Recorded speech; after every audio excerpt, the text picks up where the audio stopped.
Vector es una fuerza que se caracteriza por tener tres datos así importantes, que es la magnitud, el sentido y la dirección. Y este vector lo vamos a representar a través de una flecha en una gráfica. ¿Sí? Recuerden estas tres características: magnitud, sentido y dirección. Así, entonces, el extremo de la flecha nos va a representar el sentido del vector. La longitud de la flecha nos representa la magnitud del vector y la recta sobre la cual es sustentado nos va a representar la dirección del vector. ¿Sí? Entonces, con estas tres características, nosotros podemos decir que tenemos un vector. Y el vector, que lo vemos representado aquí, decíamos es una fuerza, vamos a diferenciarlo de las magnitudes escalares. Una magnitud escalar es, por ejemplo, esta que vemos aquí. ¿Sí? Aquí vemos, por ejemplo, una magnitud escalar en donde en esta pesa ponemos un objeto que va a pesar 4 kilogramos. ¿Eso qué nos dice? Una magnitud escalar. Pero si nosotros decimos, por ejemplo, que la pesa tuvo un movimiento de 0 a 4 kilogramos, ya estamos representando una fuerza vectorial, que es en este sentido. Entonces, aquí vemos las tres características del vector. Aquí vemos la línea en la cual se representa, es la dirección. La longitud de la flecha vemos que es la magnitud y la punta es el sentido. En este otro ejemplo, por ejemplo, vemos en la pesa un objeto de 8 kilogramos, por decir algo así. Y si nosotros decimos que la báscula se movió de 0 a 8 kilogramos, entonces vamos a decir que tenemos una fuerza vectorial. Otra vez, la dirección, la magnitud y el sentido del vector. Aquí vemos entonces tres vectores, ¿sí? Todos tienen las tres características que habíamos mencionado: la dirección, la magnitud y el sentido del vector, que decíamos está representado por la punta de la flecha. Una de las propiedades de los vectores y que vamos a hacer uso de ellas es que nosotros los podemos proyectar hacia cualquier punto que queramos o hacia cualquier línea que queramos. Por ejemplo, este vector vamos a representarlo sobre esta línea y en esta tercera línea. ¿Cómo lo haríamos? Bueno, la manera más sencilla es trazar líneas perpendiculares que toquen los extremos del vector en la línea donde nosotros lo queremos proyectar. Por ejemplo, si esta línea fuera la línea A y nosotros queremos representar este vector, trazaríamos una perpendicular que va aquí tocando un extremo del vector y la otra tocando el otro extremo del vector. Y vean ustedes que este vector es paralelo a la línea de proyección y por lo tanto se va a proyectar en toda su magnitud. Igual, si lo queremos proyectar sobre esta línea, entonces una perpendicular a partir de esta línea donde lo quiero proyectar, que toque la punta un extremo del vector y la otra que toque el otro extremo del vector. Y aquí tendríamos la proyección del vector en esta línea que podríamos llamar línea B. Así lo representamos.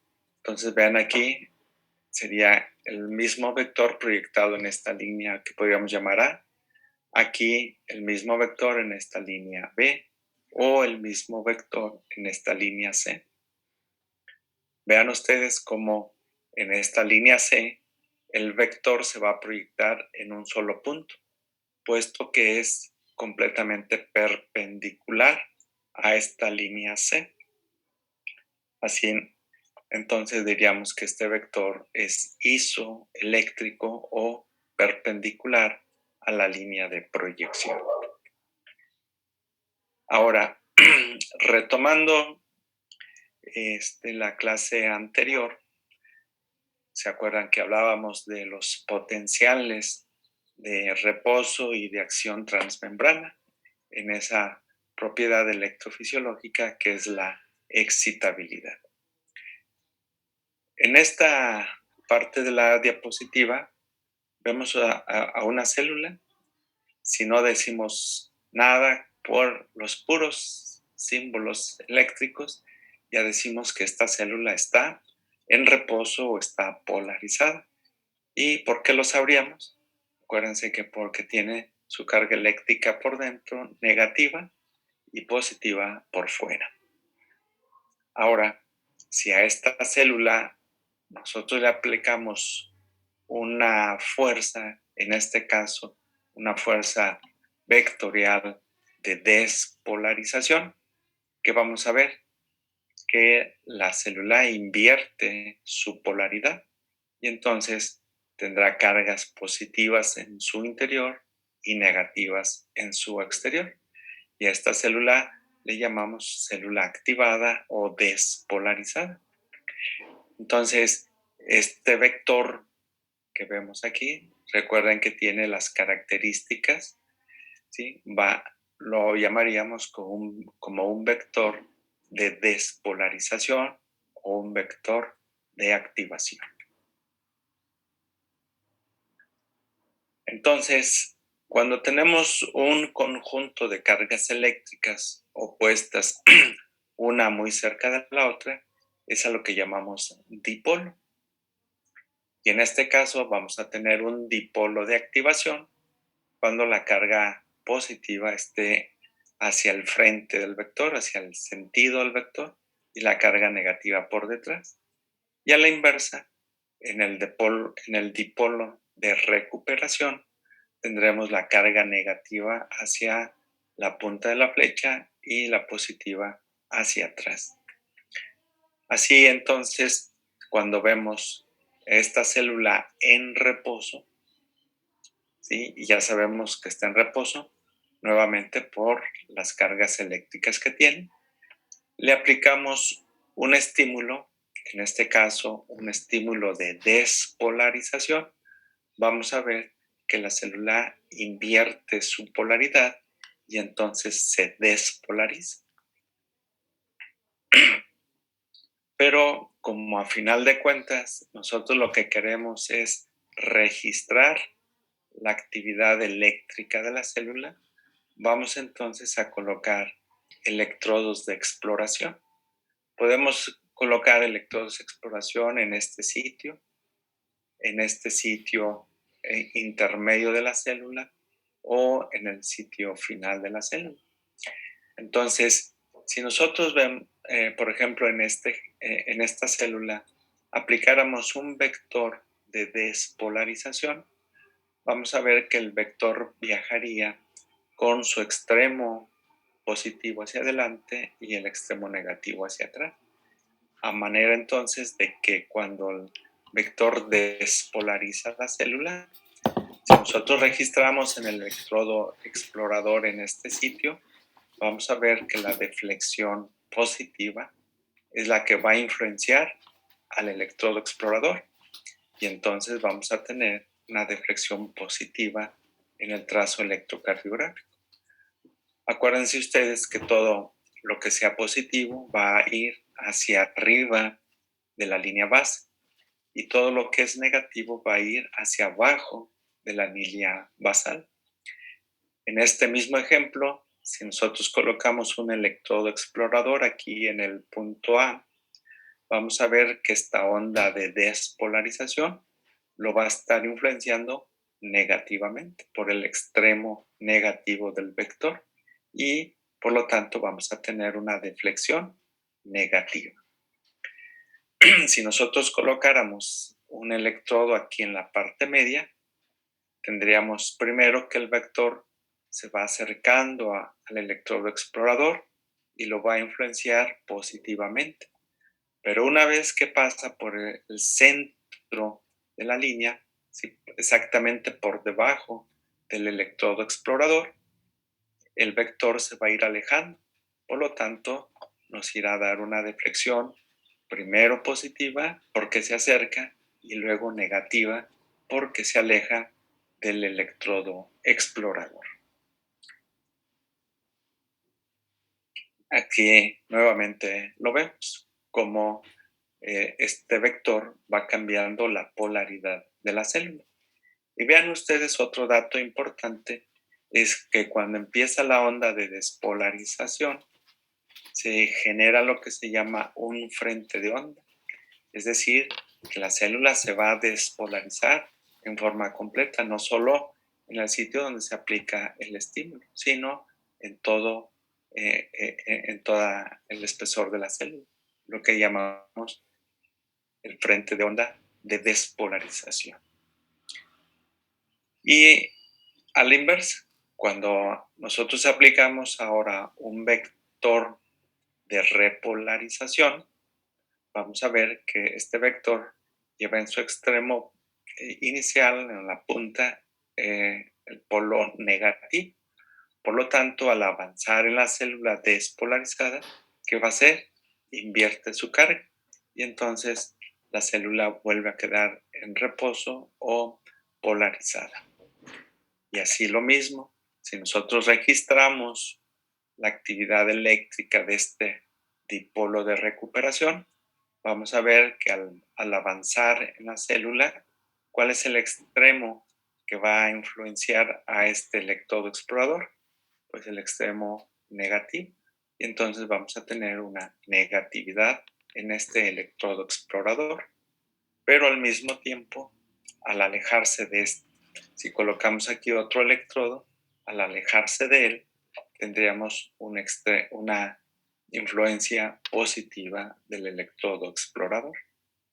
Y lo mismo, si colocamos aquí un electrodo explorador, lo va a influenciar primero negativa y luego positivamente.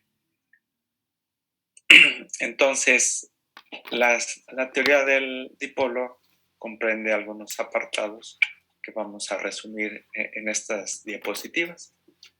Si el vector de activación, acuérdense que este lleva el polo positivo por delante y el negativo por detrás. Si se acerca a un electrodo explorador, lo va a influenciar positivamente. Si se aleja, lo va a influenciar negativamente. Pero si el electrodo está en el centro de la célula, entonces primero se acerca y luego se aleja del electrodo explorador, lo que lo va a influenciar primero positiva y luego negativamente, como lo habíamos comentado en las diapositivas anteriores. Y lo mismo pasa con el vector de recuperación. Si el electrodo se acerca al electrodo explorador, si el vector se acerca al electrodo explorador, lo va a influenciar negativamente, porque ya sabemos que su extremo negativo es el que va en la punta del vector. Pero si se aleja del electrodo explorador, lo va a influenciar positivamente. Y finalmente, si primero se acerca y luego se aleja, lo va a influenciar primero negativa y luego positivamente. Ahora, recuerden que en la célula miocárdica, la repolarización va a iniciarse en el sitio donde terminó la despolarización, lo cual sucede en la célula dañada, o normalmente la recuperación debería iniciarse en el sitio donde se inició la despolarización, pero en el tejido miocárdico esto sucede a la inversa. Entonces aquí vemos un ejemplo. Esta es vamos a decir, la célula que tiene un vector de despolarización, y sabemos que es así porque el extremo positivo va por delante y el negativo por detrás. Entonces vean, si tenemos aquí el electrodo explorador ¿cómo va a ser la influencia de este vector sobre este electrodo? Negativamente, porque se está alejando. Si tenemos aquí el electrodo explorador, vean que se produce una onda isodifásica, porque primero se acerca y luego cuando pasa exactamente por debajo del electrodo explorador, lo va a influenciar positivamente. Y finalmente, en este sitio, el vector lo va a influenciar positivamente, porque es la parte positiva la que está cerca del electrodo explorador. Ahora, esto lo vamos a, bueno, aquí decimos, reafirmamos lo que habíamos mencionado. Cuando se empieza la onda de despolarización, se genera esto que llamamos frente de onda. Es decir, toda esta parte es la que se va a despolarizar. Aquí lo mismo, no importa la magnitud del vector, ¿sí? Se genera este frente de onda y entonces de aquí toda esta célula se va a despolarizar. Aquí lo vemos en otro ejemplo. Vean cómo, aunque los vectores vayan girando, se genera el frente de onda a partir del cual va a iniciarse la despolarización. Y entonces vamos a recordar que en el corazón vamos a encontrar los vectores de activación auricular y ventricular. La activación, acuérdense que ya mencionábamos en la clase anterior, va a iniciar del nodo sinusal y de ahí el impulso se transmite por las vías o haces internodales. ¿Sí? Y entonces vamos a tener que el vector de activación se inicia aquí del nodo sinusal hacia el nodo auriculoventricular. Entonces, aquí podemos ver el inicio de la activación auricular. Y si nosotros colocamos en este punto un electrodo explorador, en este caso sería ABR, vamos a ver que la influencia de esta onda de activación auricular, ¿sí?, va a tener una injerencia negativa sobre este electrodo explorador. ¿Por qué? Porque se está alejando del electrodo. Mientras que en D3, por ejemplo, en D1, por ejemplo, el electrodo se está acercando y por lo tanto la influencia va a ser positiva, o en ABL también. Así, entonces, en el electrocardiograma lo que vamos a medir, vamos a registrar más bien, es el vector resultante instantáneo, que es la suma de todos los vectores de activación, tanto auriculares como ventriculares. De esta manera, entonces, el vector resultante instantáneo de la activación auricular se va a dirigir de arriba hacia abajo, de atrás hacia adelante y de derecha a izquierda. En el plano sagital vamos a ver el electrodo como el registro de este electrodo auricular, pues tiene influencia positiva en las derivaciones precordiales prácticamente de B2 hasta B6, pudiendo ser más, menos o negativo en la derivación B1. Y los vectores de activación ventricular también se generan múltiples vectores, pero los vamos a resumir prácticamente en 3 vectores. El primer vector es el vector septal, que es el del lado izquierdo, y es un vector que va de izquierda hacia derecha, de atrás hacia adelante y de arriba a abajo. El segundo vector, o de la pared libre, aquí ponemos ventricular izquierda, aunque los vectores tanto del lado derecho como izquierdo se activan en forma simultánea. Sin embargo, la masa ventricular izquierda es mucho mayor que la derecha y por lo tanto predomina el vector de activación de la pared libre del ventrículo izquierdo. Y es un vector que va de derecha a izquierda, de adelante hacia atrás y hacia arriba o hacia abajo, dependiendo de la posición del corazón. Y finalmente, el tercer vector de activación es el vector de las porciones basales, tanto del tabique como de las paredes libres ventriculares. Y la dirección de este vector es de abajo hacia arriba, de poquito de izquierda a derecha y de adelante hacia atrás. Ahorita los vamos a representar aquí en forma esquemática. Entonces tenemos este primer vector de activación, que es el vector septal, es un vector pequeño. Y fíjense ustedes que si nosotros colocamos un electrodo explorador en este punto, que sería B1, y en este punto, que sería B5 o B6, ¿cómo va a influenciar este vector de activación al electrodo explorador en B1? Es un vector que se está acercando al electrodo explorador y por lo tanto lo va a influenciar positivamente, como lo vemos aquí. Pero este mismo vector de activación en B5 o B6 se está alejando del electrodo explorador y por eso tenemos una pequeña negatividad. Luego tenemos el segundo vector de activación de la pared libre, ¿sí?, que decíamos va de derecha a izquierda, ¿sí?, un poquito de adelante hacia atrás y hacia arriba o hacia abajo, dependiendo de la posición del corazón. ¿Cómo va a ser la influencia de este vector de activación en B1 o B2? ¿Sí? Se está alejando del electrodo explorador, entonces vamos a tener una influencia negativa.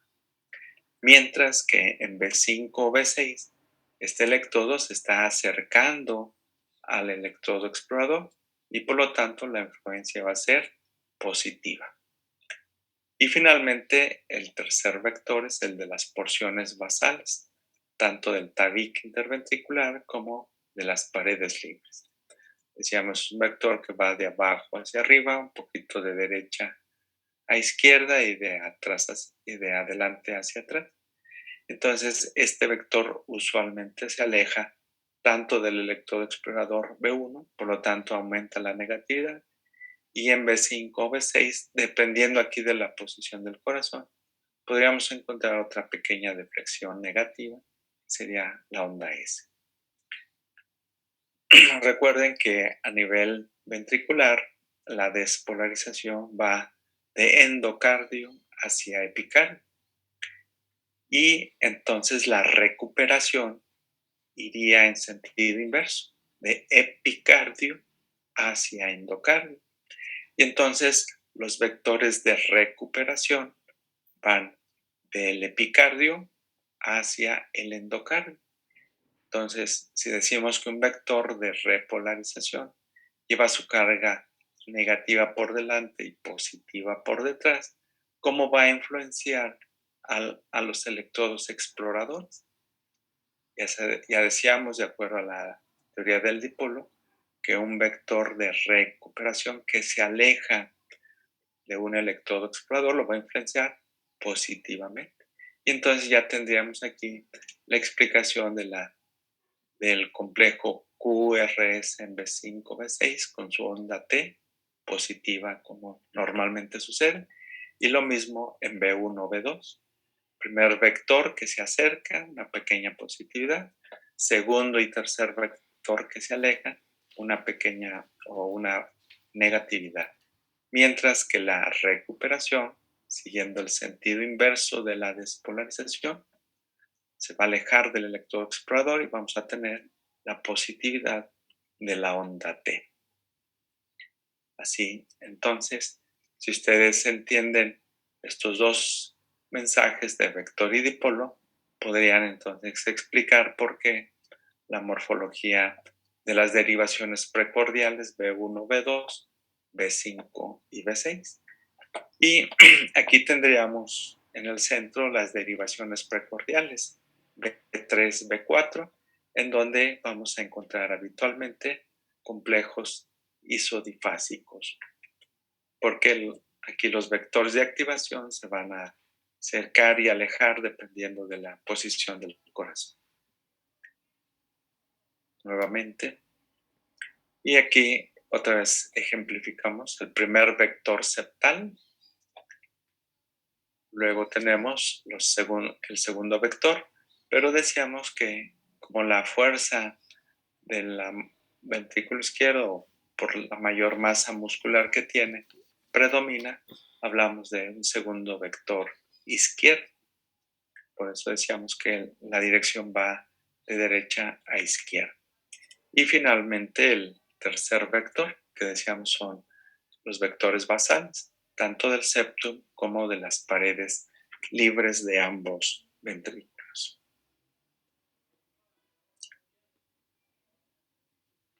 Muy bien.